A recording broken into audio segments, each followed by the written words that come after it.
Bismillahirrahmanirrahim. Assalamualaikum warahmatullahi wabarakatuh. Alhamdulillahi rabbil alamin.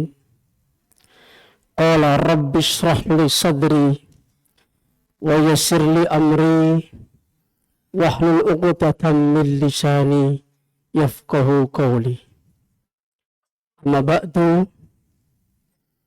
Yang terhormat Ketua DKM beserta pengurus, para ustadz, tokoh masyarakat, tokoh agama, bapak-bapak, ibu-ibu, remajawan, remajawati, adik-adik, rahimakumullah. Tema kita malam ini adalah Tauhid, kunci keselamatan dunia akhirat. Lalu pertanyaannya, mahwal tauhid? Apa itu tauhid? Tauhid secara etimologi mengesahkan. Tauhid secara terminologi mengesahkan Allah Subhanahu wa ta'ala dalam rububiyah, uluhiyah, dan asma wasifat. Artinya kita mengesahkan Allah Subhanahu wa ta'ala dalam rububiyah.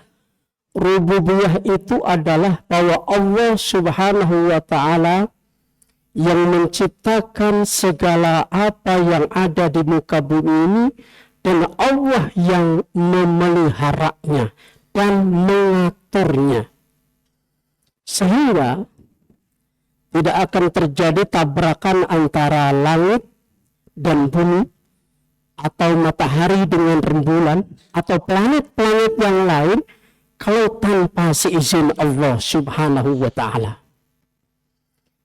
Kemudian yang kedua adalah dalam uluhiyah. Artinya la ma'buda bihaqqin illallah. Tidak ada yang wajib disembah kecuali Allah Subhanahu wa ta'ala. La ilaha illallah.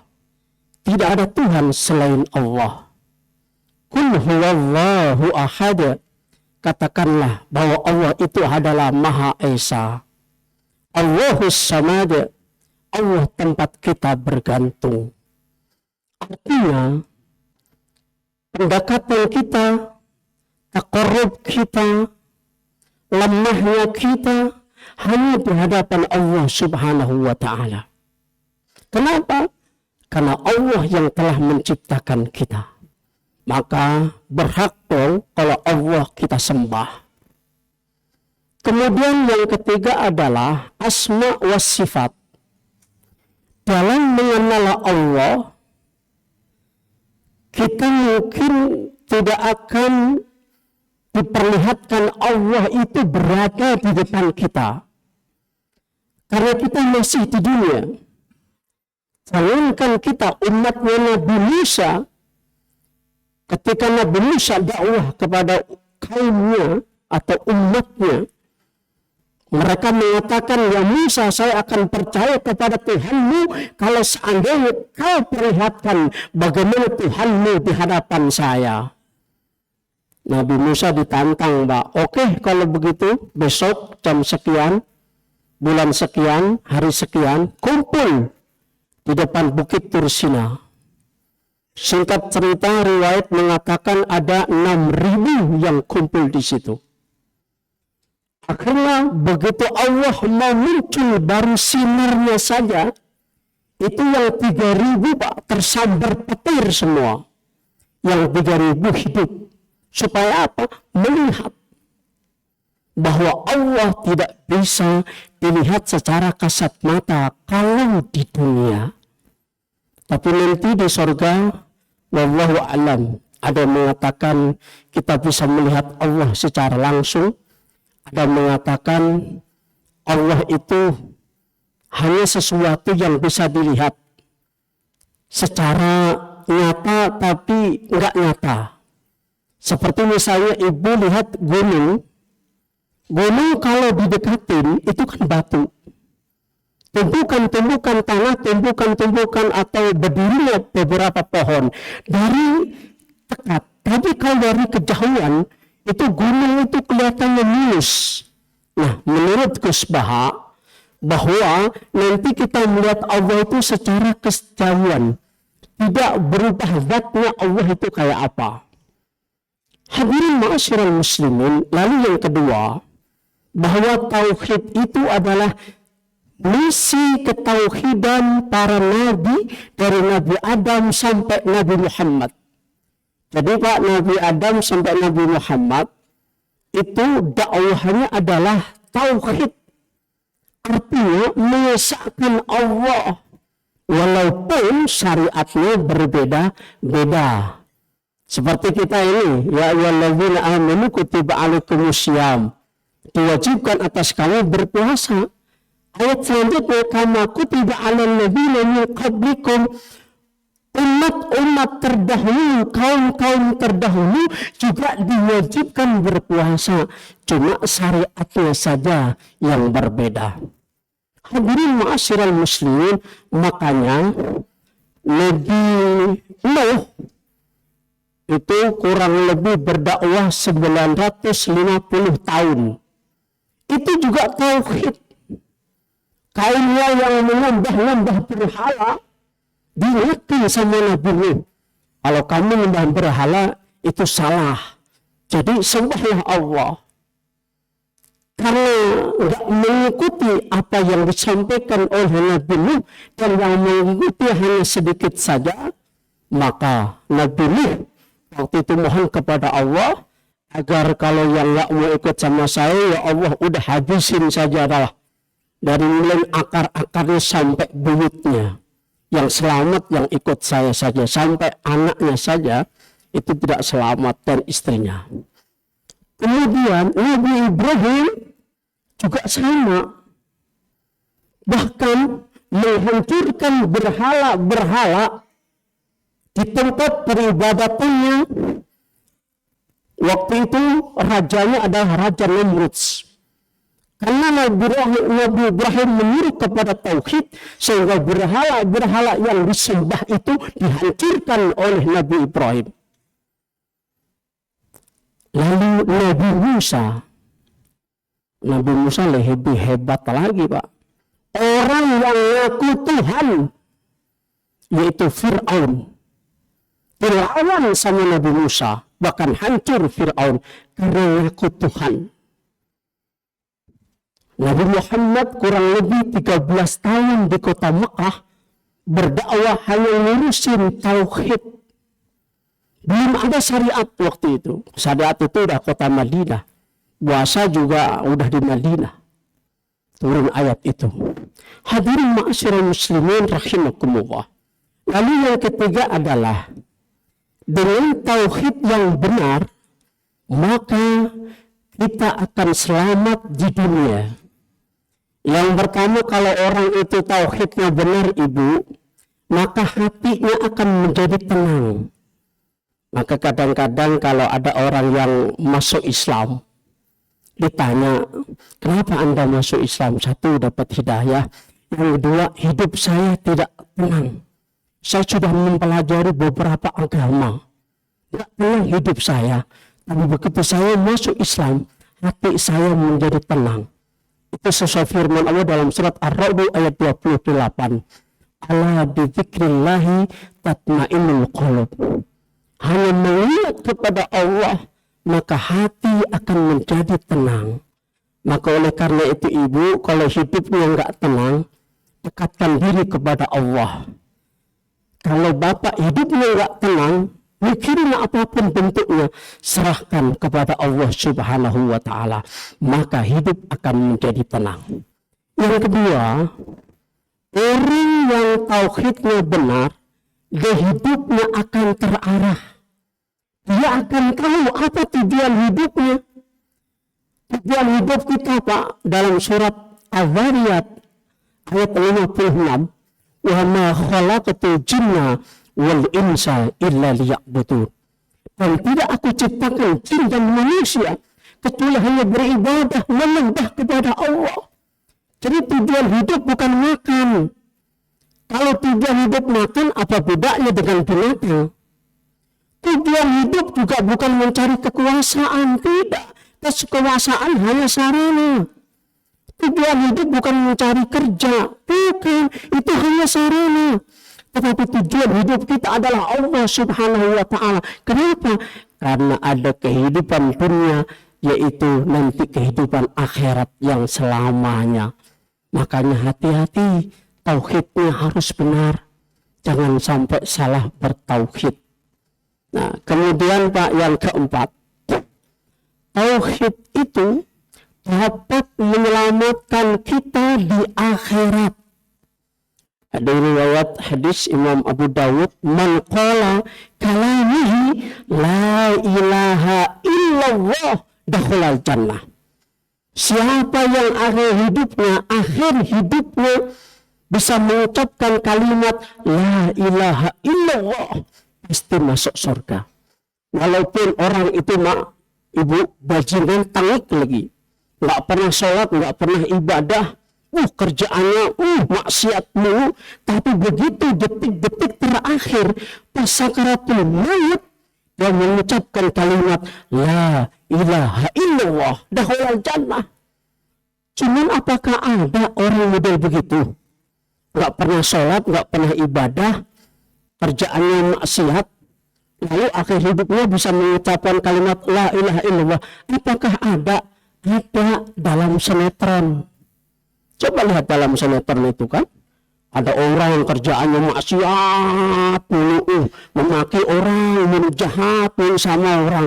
Pada akhir hidupnya dia kena musibah, dituntun mengucapkan la ilaha illallah, mati. Besoknya main sinetron lagi. Kalau matinya bohongan. Kalau beneran nggak mungkin Pak, Ibu. Orang mati itu man ahyal ibad. Orang mati itu adalah man adadal hayat, sebagaimana dia masa hidupnya. Kalau Ibu rajin baca Al-Quran sudah mendarah daging.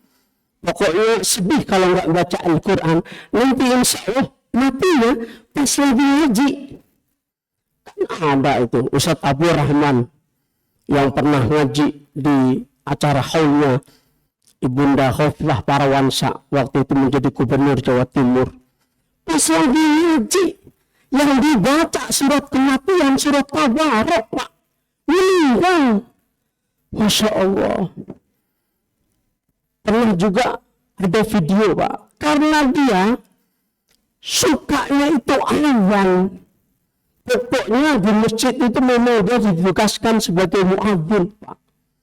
Sudah waktunya azan, dia lagi duduk sebelum azan, dia lagi baca Al-Quran, duduk pas waktunya azan, gak ada yang berani yang azan kecuali dia, karena memang sudah ditugaskan. Masya Allah, Pak, semua dibangunin suruh azan, meninggal dunia. Allahu Akbar. Kalau Bapak rajin sholat, meninggalnya juga pas lagi sholat. Maka yang bagus Ibu, kalau ada orang sedang sekarat, lakini mutakum surat Yasin. Bimbinglah orang yang sedang sekarat itu adalah kalimat-kalimat tauhid yang ada di sampingnya. Kalau dia masih sadar, bacakan surat Yasin. Yang lain membimbing. Takutnya lama-lama dia nggak sadar. Di telinga ucapkan. Kalau masih napasnya masih panjang, kalimat yang panjang, la ilaha illallah. Tapi kalau napasnya udah dikit, jangan panjang. Takutnya dia baca la ilaha, mati. Nggak ada Tuhan, neraka, bukannya surga. Tapi yang singkat aja, Allah, Allah, Allah, sambil dilihat mulutnya. Jangan kayak orang Jawa, maknya mau meninggal, dibisikin telinganya, mak, nyebut, maksudnya sudah baca la ilaha illallah, tapi dibilangnya nyebut, akhirnya dia bilang apa? But, mati dia. Ya bukan surga, neraka dia. Oh, jadi perbanyak kalimat tauhid la ilaha illallah dan ibadah-ibadah yang lain yang kita sukai. Kebiasaan kita membaca Al-Quran, harapan kita meninggal lagi membaca Al-Quran. Kebiasaan kita adalah sholat, maka dalam sholat pun kita meninggal. Kebiasaan kita adalah sedekah, insya Allah pas sedekah kita meninggal dunia. Kemudian yang selanjutnya adalah tauhid itu harus dirawat. Kalau nggak dirawat, nggak dijaga, bahaya Pak. Kenapa? Karena lawan tauhid adalah syirik, musyrik sama Allah. Dalam surat An-Nisa ayat 48, innallaha la yaghfiru ay yushraka bihi wa yaghfiru ma duna dzalika liman yasha. Sesungguhnya Allah tidak akan mengampuni dosa musyrik, tapi mengampuni dosa-dosa yang lain. Maka orang yang syirik sama Allah, dia percaya sama cincin, dia pakai cincin. Kalau saya nggak pakai cincin ini, bisnis saya nggak lancar. Yang ngejar bukan nenek-nenek, tapi cewek cantik yang ngejar saya. Kenapa? Karena saya pakai cincin. Dengan keris ini, saya bisa menjadi penguasa. Itu dia musyrik sama Allah. Harus dijaga. Orang yang musyrik dalam surat Az-Zumar ayat 65, la in asyrakta la yahbatanna amaluka wa la takunanna minal khasirin. Orang yang musyrik itu pahalanya habis seketika. Seperti kebaikan, ya, seperti kebaikan atau kayu bakar memakan api, atau api memakan kayu bakar. Artinya apa? Habis semua amaliyah kita kalau kita musyrik sama Allah. Tetapi hebatnya lagi Pak, orang yang bertauhid walaupun baru 5 menit, dia Pak seumur hidupnya selama 70 tahun musyrik sama Allah. Artinya beragama selain agama Islam, itu kan musyrik. Masuk Islam baru 5 menit Pak mati. Itu surga itu. Kenapa? Karena 5 menit itu belum dihitung sama dia. Yang gak sempat beramal kan. Masya Allah. Tapi Bapak jangan cita-citanya begitu. Sekarang saya musyrik dulu aja dah. Nanti kalau mau mati saya buat taubat. Kalau pas inget tahu mau mati, kalau pas lagi musyrik mati, akhirnya kan masuk neraka. Na'udzubillah min dzalik. Yang terakhir ada kesimpulannya itu dalam surat Asy-Syu'ara ayat 88 sampai 89. Bahwa yauma la yanfa'u malun wala banun illa man atallaha biqalbin salim. Pada hari itu yang namanya harta tidak bisa manfaat. Anak-anak juga tidak akan bisa menolong kita ketika kita berada di akhirat, di padang mahsyar. Yang menyelamatkan kita adalah illa man atallaha biqalbin salim, kecuali dengan membawa hati yang bersih. Hati yang bersih itu yang bagaimana? Hati yang terhindar dari berbagai macam penyakit. Yang pertama sombong. Kita hidup Pak jangan sombong. Yang badan kurus jangan sombong. Kalau mati disumpahin nama cacing, lo kurus mati lagi nggak ada daging. Yang gemuk juga jangan sombong. Pas mati jadi santapan cacing, girang banget itu cacing. Alhamdulillah dapat pertambahan gizi. Yang kaya jangan sombong. Kenapa? Karena kekayaan tidak akan selamanya melekat kepada kita. Lihat di dalam surat Al-Isra ayat 37. Wala tamsi fil ardi marha. Jangan sekali-kali kamu berjalan di muka bumi ini dengan sombong. Yang kedua adalah hasud. Hasud itu Pak iri dengki. Iri sama tetangganya kaya, dia bilang tetanggamu kaya ya. Iya, orang dia merah tuyul 10 sih tuyulnya. Orang dia ngipri sih di Gunung Kawi sama ular, sama monyet. Orang dia jadi mobil kepet sih. Tetangga kaya, kita nggak kaya, jangan iri Pak. Kan suka ada Pak tetangga kita yang Masya Allah uangnya berlipat-lipat, rumahnya tingkat 4, mobilnya 4, istrinya 4 juga, kan biarin aja. Yang terpenting adalah kita jangan iri mereka. Jadi selamatkan hasud. Al-hasadu yakulul hasanat kama ta'kulun narul khatabah. Bahwa hasud memakan kebaikan sebagaimana api memakan kayu bakar. Kemudian yang terakhir adalah selamatkan diri kita dari sifat riya. Riya itu sirkul asgor dalam hadis Nabi. Siriknya kecil Pak, kecil. Riya itu pamer.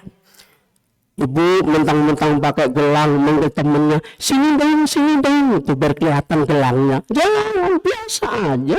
Ya kan? Kan belum lama di video kan muncul ya, seorang ibu-ibu, Masya Allah, pakai kalung rantai kapal laut dipakai sama dia. Masya Allah, pamer kekayaan. Apa yang dipamerin? Nggak tahunya, nggak lama kemudian suaminya ditangkap KPK. Lah dia salah ditangkap juga. Hasil korupsi. Apa yang disombongkan? Kekayaan hancur semuanya. Maka oleh karena itu Ibu, ayo rawat tauhid kita hanya semata-mata ibadah kepada Allah Subhanahu wa taala.